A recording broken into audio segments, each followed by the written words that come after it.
Hey everyone. It's been a little while. I said I would do this more frequently, and I've just been traveling and a ton going on. I got my book published. That's pretty big.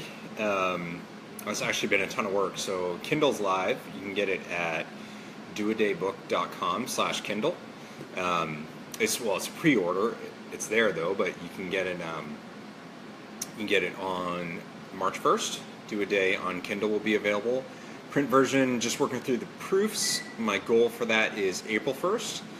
And get some other versions of it up and available. It's going into iBooks. It's in review right now, so hopefully that will coincide with the release of the Kindle version March 1st again. So doadaybook.com/Kindle. You can pre-order the Kindle right now. doadaybook.com/Amazon will take you to my Amazon author page.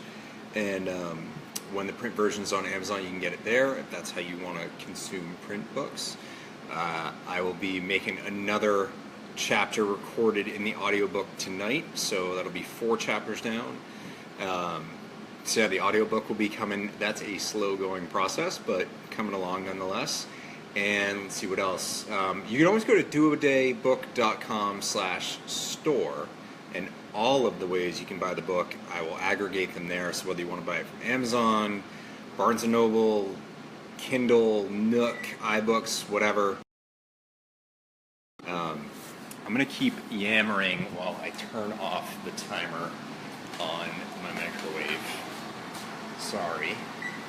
Apparently I can't.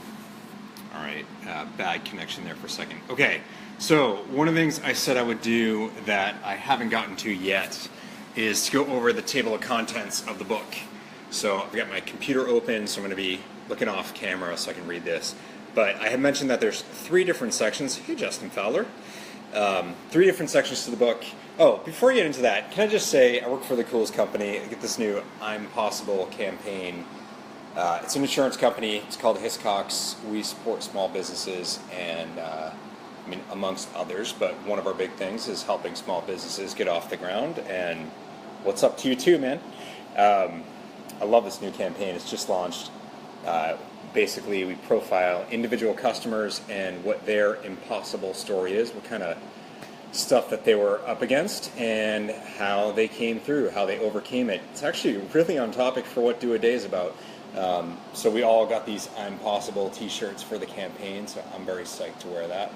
And Justin Fowler, straight up, Hiscox is legit, no joke. Very proud to work there.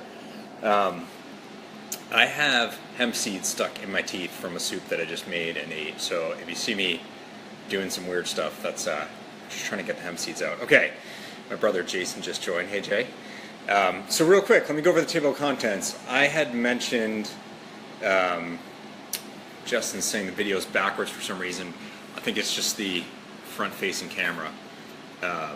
You shouldn't have to pay attention to what's behind me. It's just a sign for new bodies, just a backdrop. I'll go to the white, the wall, so it's less distracting. Okay, so I had mentioned that there are, the shirt is backwards. Yes, same thing, flip the camera so it's reading backwards. Sorry.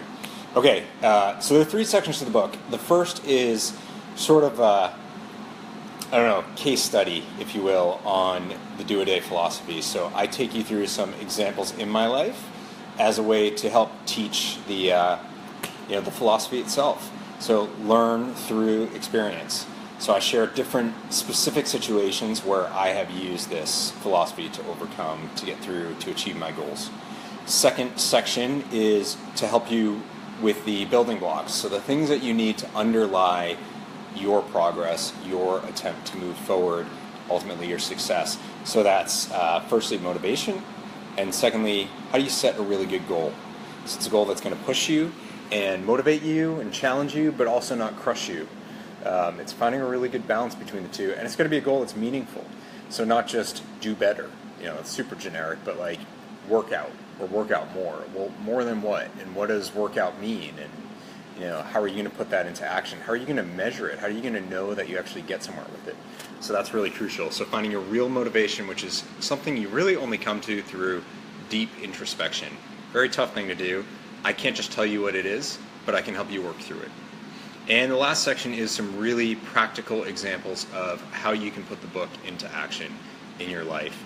The two that I go into in real depth are fitness and diet. So how do you exercise more and make fitness part of your life every day? And then also on the diet side, how do you move to having a better diet? Now, I happen to be vegan. I don't expect that that's for everyone. I got some great feedback from a coworker today saying, when she saw the word vegan, she's like, maybe it's not for me. I'm not preaching. I'm not trying to convert anyone. It is a very extreme diet. That's fine. It doesn't have to be for you. So, you can use this for really any sort of dietary shifts that you want to make or you think you should make, or maybe for your health you have to make. Maybe it's about getting off of some medication. So, you use diet and choosing the right foods and how you fuel your body. You use that as your medicine. So that's the focus of that section. And then just the last one is, last chapter in that section is really just a table of some really common things that people face that aren't listed in the book, that aren't brought up in the first part of the book, and just some quick strategies. How would you use this for that specific situation?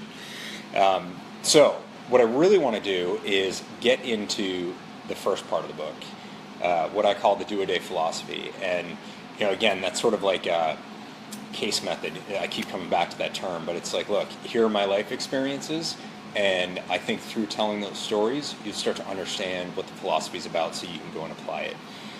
So the do-a-day philosophy, there are 9 chapters in there. And I don't call them chapters, I call them days. So, following with the do-a-day theme. So the first day, I call it the first step. And that's really just the real basics of what is this whole thing, kind of explaining what the philosophy is and where it got its start. The second one, day 2, is called Before My Dawn. So, for me, that is sharing my backstory with you. So who am I, where did I come from? I can see some folks I went to high school with, so they know all too well. My brother's on. I was not a fit person for much of my life, certainly just under the first half of my life now. Like the first 17 years, maybe from age 4 to 17. I was obese. I wasn't chubby, I wasn't fat, I was just straight up obese. And there's lots of nice ways to say that and lots of mean ways to say that, but that is the reality of where my life was at. And it was through a particular person that I was really blessed to have in my life in high school, a guy named Henri Andre. This Swiss-French guy who's just unbelievable. Things that he taught me and ways to start looking at myself and my life. And he started the whole journey. So that started between age 17 and 18. I'm 38 now, so as I say, it's been 20 years that I've been in good shape or better shape. And it's been about 5.5 years that I've been in the shape that you're seeing on this video and the shape that this book is really focused on. That's Before My Dawn, so my backstory as an obese kid and what I dealt with and where that came from. I think that's really important also for me to share a bit of my story, because it's very easy, I think, to look at someone who is healthy, or you see going out for a run, or looks like they wear smaller size clothes than you wear, or whatever, and just presume that they don't understand what I go through. They have it easy. They don't know what pain is like. They don't know what depression is like. They don't know what being obese is like, or having a physical ailment or handicap is like. I think that's really, really important, is for you to recognize that, look, we all struggle, and you may not be able to appreciate what someone else's struggles are, and so to think they can't appreciate your struggles, well, look, that's a bias we all have, and I'm just trying to share my story so you can see that despite what I look like or don't look like, I probably understand quite a bit of what you've gone through, because I've been through some things myself, and that's why I know that this book can apply. So Before My Dawn is followed up by day 3, which I call Full of Mind.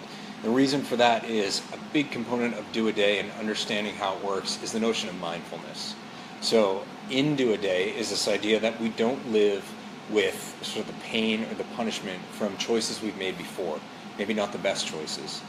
And by the same token, we don't live in fear of the future, whether that's all the crushing, responsibility and weight of all the things to come, or how much work we still have ahead of us, but also not just getting caught up in the excitement of some future thing that we're, really amped up and happy to do, and so we end up missing out on today.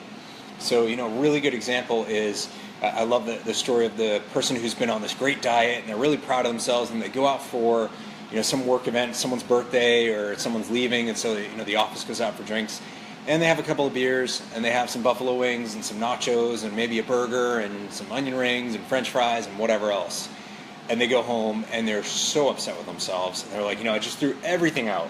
I lost 10 pounds, I've been eating great for however long, and I just destroyed everything. They open the fridge and there's a cheesecake there, and they eat the whole thing, and then they order pizza, and just totally letting it all fall apart because they feel like, well, that mistake I made tonight must mean everything's ruined. Of course it isn't. So you don't have to make a choice right now because you may not have made the choice you wish you made yesterday. And that can be a positive thing too. So yesterday, if you ate really healthy, or if you were really nice to people, today it doesn't mean, well, I don't have to do that. I can eat complete junk and throw everything away because I was good yesterday, or I was nice to that person yesterday, so I can be mean to them today. Or I can, not be caring because I was nice yesterday. With the niceness example, it sounds pretty obvious. Of course you wouldn't do that. That doesn't make any sense. Well, we don't live our choices. We don't make our choices of today based on our choices of yesterday. And we also don't live in fear of tomorrow. So the clearest example of this, for anyone who struggled with weight loss, if you have a lot of weight to lose, and I had about 100 pounds to lose, 90-something in the end, that's a lot of weight. And I don't care how motivated you are, if you wake up in the morning and you're like, I have to lose 100 pounds today, guess what? You ain't going to lose anything. You probably stop. You probably won't even get out of bed unless it's to go eat because you're really depressed, and that's very hard to face. But it may seem really obvious, you don't actually have to lose 100 pounds today. You just have to make a series of choices today that contribute to getting to a better place tomorrow. So, not living with this crushing weight of everything that is still to come. And that can apply to so many different things. What if you want to be more active? So you want to go to the gym on a regular basis. Maybe you want to go to the gym 5 days a week or 7 days a week. Well, do the math. How old are you? What's life expectancy? How many days of going to the gym is that? It's thousands and thousands. That's a lot. Now, that's not a bad thing, but to some people that's too much to handle. And so you know what happens? If you don't do a day, you end up giving up right away because you're crushed by everything that lays ahead of you. So, how can we stay full of mind? Can we be mindful and just make our choices today for the greater good, for our greater goals? So that's day 3, full of mind. Day 4, from the fat kid to a fit man. So that's going into much more depth of my backstory as an obese kid, what I went through in my total journey. And it wasn't all onwards and upwards. There were some fits and starts. There were some failures along the way, quite a few of them. And even after I got much more fit, there was a point in my life where I wasn't quite where I was as a teen, but I was back in the wrong place. I was not healthy. And most importantly, I was not a good role model to my son. And that's where I started to find my own motivation, is being a father. And I'm not just a father to an amazing little boy, I'm a husband to an amazing woman who happened to be, at that point, right when I had my realization about my weight, she was on her deathbed. And I don't mean to spoil anything, but she did not die. And that's a pretty amazing story, and I get into that a bit in the book too. But it meant that my motivations were really clear. I had a little boy who had a father who was not a great role model from a wellness standpoint, from a happiness standpoint, from a life choices standpoint. And he had a mother who may not make it through the summer. That was 2011. July 1st of 2011 changed everything for me. And it changed it in a way that I can't go back. And that's a good thing. And that's really where Do A Day was fully conceived from that point forward. So that story is really crucial, from the fat kid to a fit man. And I mentioned some people from high school on here. I think for a lot of people I went to school with, it's funny, I lost weight through starting senior year or the summer before senior year. I came into senior year about 50 pounds lighter than I left junior year. And I graduated another 20 or so pounds lighter than that. So I was about the same weight that I am now. But it's funny, when I see several people from high school today, they'll be like, whoa, you lost all this weight. And actually, I look about the same as last time you saw me. It's a little more beige up top and a little more gray on the side. But, I was not fat the last time you saw me. But in their mind, I've been framed as the fat kid, because that's the prevailing thought they have of me. So that's a really important backstory for me, and it's very definitional on who I am. The next one, a day of parenting. It's just a huge part of who I am. I'm a father. It's my greatest accomplishment, thing I'm most proud of. I'm proud not just of my son, I'm proud to be his father. And as amazing and inspiring as that is, as much as that's where my motivation comes from, that's also where a lot of difficulty comes from. A lot of challenges, a lot of anxiety, a lot of responsibility, and the crushing weight of that. And a lot of guilt. Maybe you didn't make the choice you wanted to make yesterday or whenever in how you interact with your child, or the example that you set for them. And if you follow Do a Day, it just means that you don't have to continue on that path. You don't have to feel like you're a bad example to them today just because you may not have done the ideal thing yesterday. You don't have to worry about the pressures of what they'll face tomorrow, whether you can protect them or be there for them or whatever. So I bring the Do a Day concept to one of the most important things that I've ever done, if not the most important thing I will ever do, is parenthood. The next one, something I swore I would never do, and a friend of mine, again from high school, there's a lot of high school themes tonight. My friend Sarah O'Brien, Sarah Puglia, back in the day, she and I were talking about running, and I was just sort of getting into it. I think maybe I'd done a half marathon, or I was trying to get some people to do a half marathon with me. I hadn't done one yet. I think that's what it was. And she said, before she turns 40, she's got a marathon in her. And I thought, no way, not me. I was really enjoying running, but I will never do that. And hey, look, day 6 is my 725-mile marathon. So apparently I did do a marathon. And I thanked Sarah for that, for putting that bug in my ear. And that thought just kept growing. And I started to look at possibilities and what I could do with myself. And I achieved it. So I say the 725-mile marathon because 26.2 miles is daunting enough. But what you actually need to look at is how many miles do you have to run to prep and complete the marathon. And that's where 725 comes in. That's what my training plan and the race day were going to bring to me. Actually, it was a little bit more than that. I think it was maybe 740 or so. I mentioned in the book, I actually don't remember because it's not relevant. It was an amazing time. I got a ton out of it. I probably missed that more than anything personal that I've done, in terms of activities or just time in my life, is the time I was training for the marathon. I got a lot of time alone on the road, sometime lapping some miles with a good friend of mine, Adam, from business school, but tons of introspection, tons of just philosophical moments for me, and a lot of amazing time outside nature. It was summertime in the Boston area, or spring and summer. It's gorgeous. I get to run in some really great settings. It was awesome. So 725-mile marathon, much like losing 100 pounds, who in their right mind is going to be like, you know what, I'm just going to go run 725 miles. You don't do that. And with every run that you get through, you still got a lot of miles left. So my first run was like 2 miles in my training plan. So 723 remaining. That's still pretty daunting.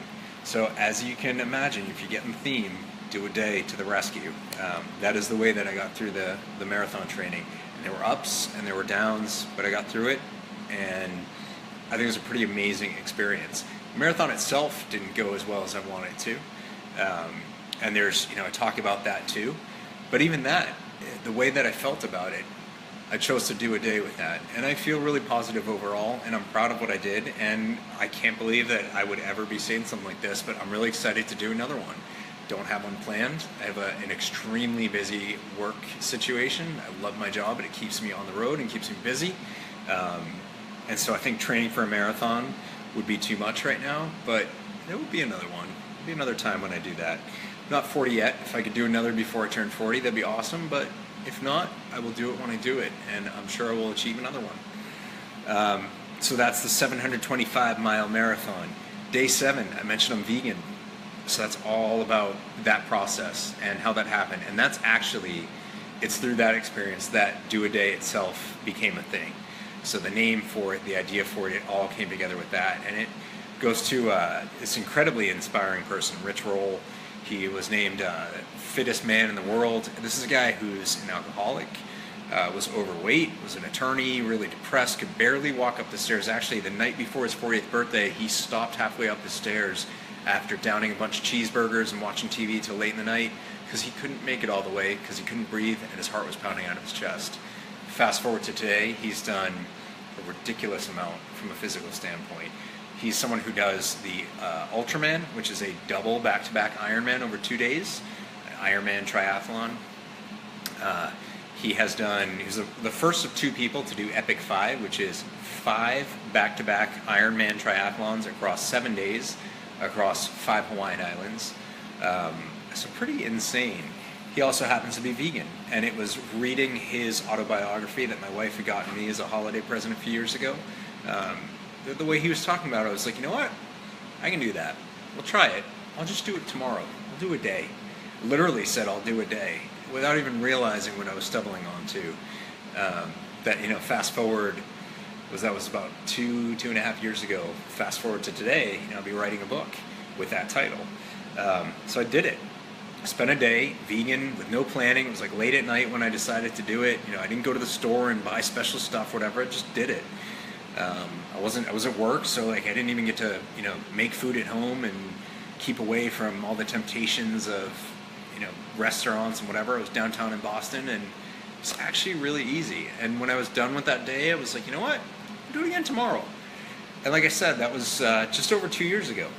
So pretty awesome. And that's where, like I said, the name for Do a Day, the concept for it, really came to be. So that's a veggie a day. Day 8, do a day at the office. Look, work for most people is it's work. It's not something we often love. It's not something we find a lot of joy in. Some people are really lucky and get to do that. I have an incredible job that I do love. I work with amazing people at a great company with just an unreal culture and tons of opportunity that we happen to be kicking butt achieving. These audacious goals, and they're possible. So yeah, I'm really lucky right now, but there are tough moments in my current job, and that's my current job. My last job, the job before that, were a lot of tough moments, and the culture wasn't what the culture is in my current employer. And there were backstabbing, and there was politics and game playing and underperformance that was tolerated, hostilities. I mean, just all kinds of stuff. Not necessarily directed at me, sometimes directed at me. I had a job that didn't work out after a while. So you put a lot into something, you put years of your life into something, and business is business. Things don't always play out the way you wish they would, and sometimes they don't end in a way that is as ethical or moral or upstanding as you might be or you wish they would be, and that has an effect on people. So I think it's really important to bring Do a Day into the work environment. How do you get through those tough times? How do you get through failures at work? What if you screw up? What if you have a bad appraisal, or you're on a performance improvement plan? Or what if you have an employee who's on one, and you're their manager, and you're responsible for that performance and the impact of that performance on your results, on your other employees, on other departments? It's a lot of responsibility, and it can be crushing for some people, and especially when you screw up. And that's something a lot of people carry with them into the next day and the next day and the next day, and it ends up defining their performance, even if that mess up wasn't so bad. So it snowballs into something much bigger. And I have a few great examples where I help show how Do a Day could dramatically change the situation, and that not doing a day actually leads to a far worse situation than you were really in the first place. So I think that's really important. And lastly, I kind of round it all out with having a bad day, and just talking through the dynamics of that, and what do you do about it? How do you get through those moments where you're doing a day, but look, it's a tough one. It's not always sunshine out there. Sometimes it's raining. Sometimes it's raining really hard. We're on our path, and things are going well, and something goes upside down. People die, people get hurt. You might get injured. You might have, your company goes out of business. It's nothing you're doing, but this great thing you had going on falls apart. I mean, it could be any number of things. You just get sick. If you're a parent, maybe you had big plans for the day and your kid's sick, and so you're taking the day off and you're going to go do something for yourself, and they're home and they're sniffling and throwing up and whatever else. Things change. So how do you roll with that? And some of it's kind of innocuous, and some of it you don't necessarily feel bad about, but some of it can be really hard, and it can feel like it throws you off track. And I share some examples throughout those other days, where, for example, my marathon training, I got injured along the way, and how do you deal with that? But, I talk more broadly in having a bad day in that day, that chapter, so that you can understand, how do you get through it. So I have rambled on a ton. My throat is dry. My voice is getting a little scratchy, and I was supposed to record another chapter of the audiobook tonight. So I'm going to stop here. I'm going to go make some tea and get back to the audiobook recording so I can get that on the market too. But remember, Do a Day on Kindle. Pre-order right now. doadaybook.com/Kindle.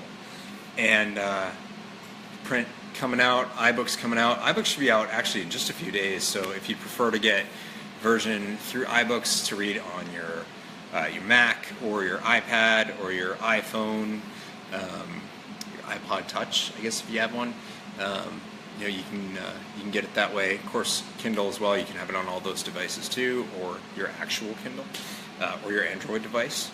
So yeah, it's coming out. Print will be out. Got in for April 1st, and definitely have that on Amazon. And I'm probably going to do a small print run to do signed copies. Some people were asking for that, so you can watch for that too. You can always go to doadaybook.com and doadaybook.com/store. I will have every single version of the book that you can buy aggregated right there, so one easy place to get to it. All right, I'm going to sign off. Thank you all so much. Huge number of people tonight, which is really cool. Great to see a lot of you on there, and thanks for the comments and the love, and I will be back later. If you have something specific you want me to talk about, of course, comment, send me a note, send me a message, however you want to. Check out facebook.com/doadaybook and like that page. Sign up for the Thunderclap, help promote the book launch if you can. It's doadaybook.com/thunder. And basically Thunderclap just uses your Facebook, Twitter, and or Tumblr account to send out a note on a specified day, just ask some people to check out the book. If you can throw your support in there, that would be awesome. I'm hoping to have 500 people sign up. We're at 50-something, so not quite where I want to be. But the cool thing is, through everyone who signed up's social media networks, I've got about 220,000 people who will see the message, or could see the message, but I want more. So please do help. If you don't know this, it's not about selling the book. For those who don't know the economics of books, they don't tend to work out to support your life. Like, you might make $4 or $5, maybe $6 each copy, and the average author sells about 250 copies a year. So do the math. Most books don't pay for themselves. That's not why I want that message getting out there. I mean, that's, be great if I sold millions of copies and all that, but the real reason is because the more people who find out about it, more people who read it, the more lives I can help to change. That's why I wrote the book. That's why I want to get the message out, and that's why I need your help. So doadaybook.com/thunder. If you can, help me out. Otherwise, leave comments. Let me know what you would like me to talk about. And doadaybook.com/Kindle/Amazon/store. However you want to check it out. Love the support. Thank you all so much. Have a good night.